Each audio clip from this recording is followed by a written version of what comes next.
मस्को वानाताच्या या अतिशय पुण्यनगरीमध्ये मी आता वेळेचं बंधन असल्यामुळं व्यासपीठावरील सर्वांचा नामोल्लेख करत नाही. त्याचे कारण असे की आम्हाला 1 वाजेपर्यंत आज काटेबारच असते, गुळूंच्याला त्या ठिकाणी पोहोचायचे, मध्ये 2-3 गावं करायचे. तर स्थानिक तर सर्वच ज्येष्ठ लोक आहेत, त्यांची यादी माझ्याकडे आहे, त्यांचाही उल्लेख करत नाही. आता अंदाजपत्रकामध्ये राज्य सरकारने कुठल्या कुठल्या कल्याणकारी योजना घेतल्या, अजितदादांनी कुठले कुठले नवीन पावलं समाजातल्या विविध घटकांसाठी उचलले, हे दुर्गाडे सरांनी सविस्तरपणे सांगितलेलं आहे. विषय असा आहे की कल्याणकारी अर्थसंकल्प ज्याला म्हणतो किंवा वेलफेअर स्टेट मधला, कल्याणकारी राज्यामधला सगळ्या घटकांना न्याय देणारा अर्थसंकल्प त्यांनी सादर केलेला आहे.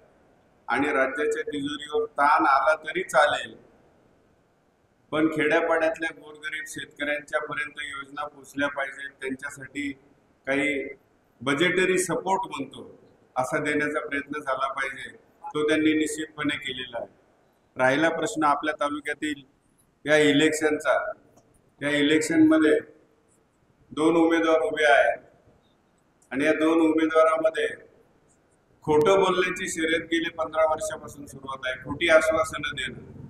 पहिल्यांदा विजयराव शिवतारे यांनी गुंतवणुकीचं आश्वासन दिलं, आंतरराष्ट्रीय विमानतळाचं दिलं, आंतरराष्ट्रीय बाजारतळाचं दिलं. खरं म्हणजे तुम्हाला सांगायचं म्हटलं तर आंतरराष्ट्रीयच्या खाली ते काय बोलतच नाही.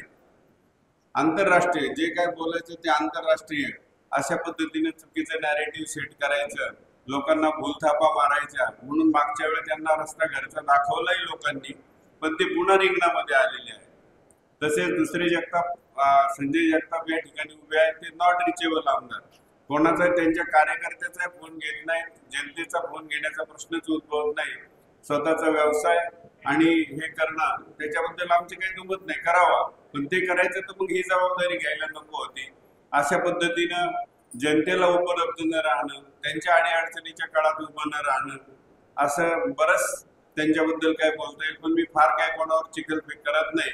काल परवापासून त्यांनी व्हॉट्सअपवर मेसेज सोडलाय माझ्याबद्दल की कुठली तरी आदर्श सोसायटी आहे, त्याच्यामध्ये घोटाळा झाला, त्यावेळी मी त्या विभागात सचिव होतो वगैरे वगैरे.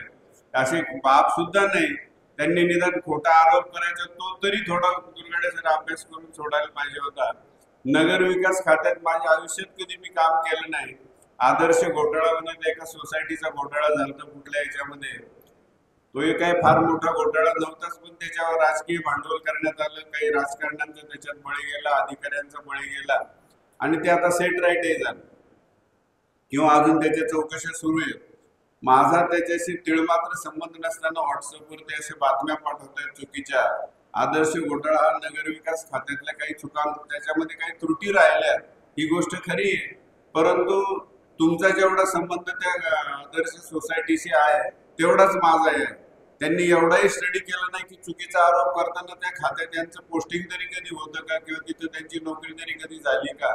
हाही एवढा मूर्खपणा फक्त हेच करू शकतात की ज्याचा काही संबंध नाही अशा बातम्या व्हॉट्सअपवर चुकीच्या पसरवण्याचं काम ते करतायत. आता दुसरं बोलायचं तर इथला स्थानिक प्रश्न जो आहे तो गायरान जमिनीवरच्या घरांचा आहे. आणि मी परवाच्याही बैठकीमध्ये सांगितलं, एक 8-10 दिवसापूर्वी या ठिकाणी आलो होतो.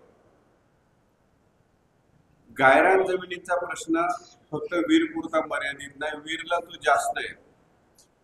आपल्या सगळ्याच तालुक्यामधल्या गावामध्ये किंवा महाराष्ट्रातल्या सर्वदूर पसरलेल्या गावामध्ये हा प्रश्न आहे. जर कोणी त्याच्यावरती औद्योगिक कामासाठी वापर केला असेल ती अतिक्रमण जरूर दूर करावेत, व्यापारी कारणासाठी केला असेल ती जरूर दूर करावेत. पण माणसाने रोटी कपडा मकान या बेसिक गरजेसाठी जर घरं बांधलेली असतील, त्या घरांसाठी सरकारला उद्या कायदा करून ही घरं रेग्युलराइज करावीच लागतील किंवा त्यांना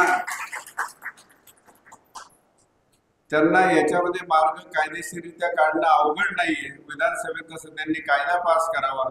इथून पुढे फार तर त्यांनी म्हणावं, याच्यापूर्वी झाले ते झाले, पण याच्यानंतर सरकारी जमिनीवर कुणी बांधू नये. किंवा मग तुम्ही गावठाण विस्ताराची योजना करा, सरकारच्या वतीनेच काही प्लॉट वाटा, रिजनेबल रेटमध्ये वाटा, कमी दरात वाटा, कन्सेशनल रेटमध्ये वाटा, म्हणजे लोक अतिक्रमण करणार नाही. कोणाला हौस नसते की जाऊन सरकारी जमिनीत घर बांधायचं, त्याची स्वतःची जागा नसते, म्हणूनच तो माणूस त्या ठिकाणी घर बांधतो.